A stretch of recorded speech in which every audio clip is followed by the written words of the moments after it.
Shoot there. Right. Oh, no. No, no me. No, no. If somebody come to Şanlıurfa, they will understand that they are in a very different city. Meet Yusuf. He was born in Urfa and lives here. About 70% of population of Şanlıurfa is Kurd. Kurds are an Indo-European people in Western Asia with a population of about 40 to 50 million people who do not have their own state. For you to understand, there are about the same number of Spaniards in the world.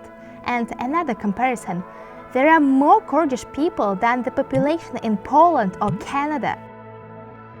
The historical homeland of the Kurds is the region of the so-called Kurdistan, which is not officially recognized. It's located in the mountainous territories of 4 countries: Turkey, Syria, Iraq and Iran. In Turkey, according to various estimates, Kurds make up from 15 to 23% of the total population. Especially many Kurds live in the east and southeast of the country, including Urfa region. They are the largest ethnic minority in Turkey and have traditions different from Turks. Our clothes, especially for our girls and old men, our clothes is different. Our old tradition, especially when there is a wedding, maybe about 1,000 guests join it. Have you ever imagined what 1,000 people are? It's like 6 full planes, Boeing 737, on the population of a small town. Therefore, a Kurdish wedding is a very expensive luxury.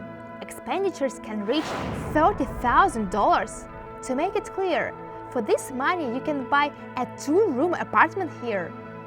Would you be ready to exchange a whole apartment where you could live for the rest of your life for an opportunity to hold a luxurious wedding which lasts several days?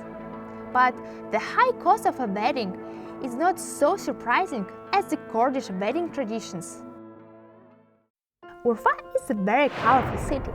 Its historical center and lovely narrow streets are especially impressive. Of course, there are some dirty places and shabby buildings.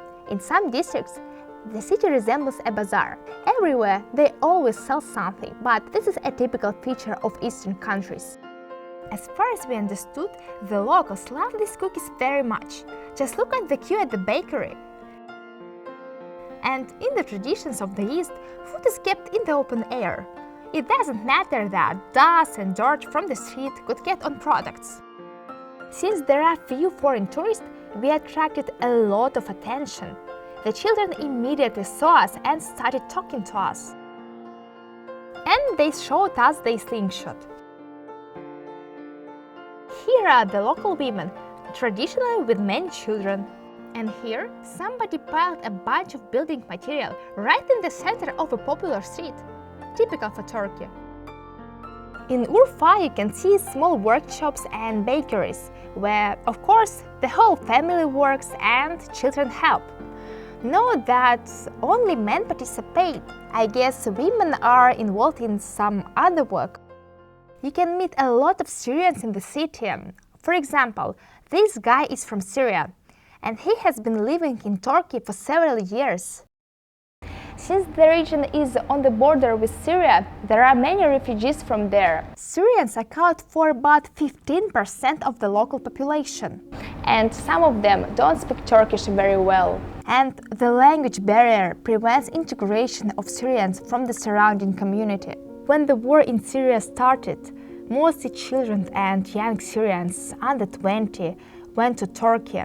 They fled the war without their parents. We met a young Syrian who told us his story. He asked not to show him on the video.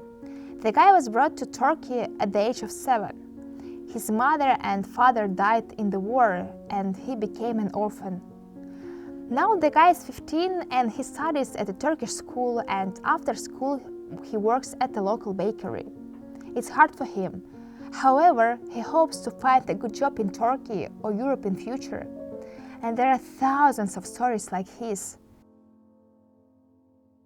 And there is a wedding, about 3 days it continues. And during 3 days, when the people are dancing or something, owner of the wedding, the man side, prepare the wedding, and during 3 days he offered the food and drinks to the people, to the guests. As I said, a wedding is an expensive luxury, and these expenses are covered by the groom. Men save up for a wedding for years and even borrow money. Money is needed not only for wedding preparation, but also for gold. By tradition, the groom should give a lot of gold to his bride. Guests also usually give gold or money. Of course, not everyone can afford an expensive wedding with 1,000 guests. Many people, especially in villages, celebrate it at home and cook their own meals. Right now, you are in the cave about 2,000 years ago. 40 years ago, it was an empty, but right now, a 5-star hotel built on it. And if they want to stay in a very local and authentic hotel, they prefer this place, very historical cave. We have a very unique architecture. It is very nice, and with white stones, the very old houses. When you can visit there, the tourists can say just wow, it is amazing shapes. I guess similar architecture you can find in Syria. Yes, before the war, I was too young, maybe I didn't realize. According to my idea, there was almost no Syrian people because Syria was in a good situation. The people of Syria was relaxing and they was very in a good condition. But after war, of course, a lot of refugees came here, and there was 2 big refugee camp in the Urfa for the Syrian people. In each refugee camp, maybe about 30,000, 20,000 refugees was staying. Right now, I can tell you, yes, there are a lot of Syrian refugees here, and it is, of course, difficult, and sometimes you need to help, but sometimes it's difficult for them because our culture, yes, it is similar, but in some things it's different. So we will see. As you can see from Yusuf's reaction, the Syrian question is very hard for Turkish citizens. Because the number of Syrian refugees is so high, they affect the economics, employment and social industry in Urfa. In recent years, sometimes there are tensions between Turkish citizens and Syrians. Some people consider that Syrians worsen problems with economics, decreasing wages, and overburdened healthcare and education, as they have free access to it and don't pay taxes. Many Syrians are not employed because of the language barrier. But there are also many business people among them who earn on providing services to other Syrians, like making food or barber shops. Despite the problems, some Syrians actively assimilate and plan to stay in Turkey, whereas many others wait for the war to end and want to come back home. Urfa is one of the most religious cities in Turkey. The city is sacred to 3 religions: Islam, Christianity, and Judaism. It's like Turkish Jerusalem. For this reason, many Turkish tourists come here, but not foreigners. When you walk around the city, it seems that Islam has always been here, and you probably won't believe that Urfa was an important center of Christianity in ancient times. It was one of the first Christian communities in the world. The main square and the park in Urfa are dedicated to the Prophet Abraham. This is the best public place in the city. There are always a lot of people and tourists here. This park concentrates all activity. We even saw a local bicycle flash mob. Just look at them! The locals love to feed the pigeons. Look how many of them gather near the mosque. In the park there is a pool with sacred carps called Balıklı Göl. Everyone feeds the fish here. Now we are going to another holy place in Urfa. It's located in another part of the city. To get to the place, The taxi drove through very narrow ancient streets.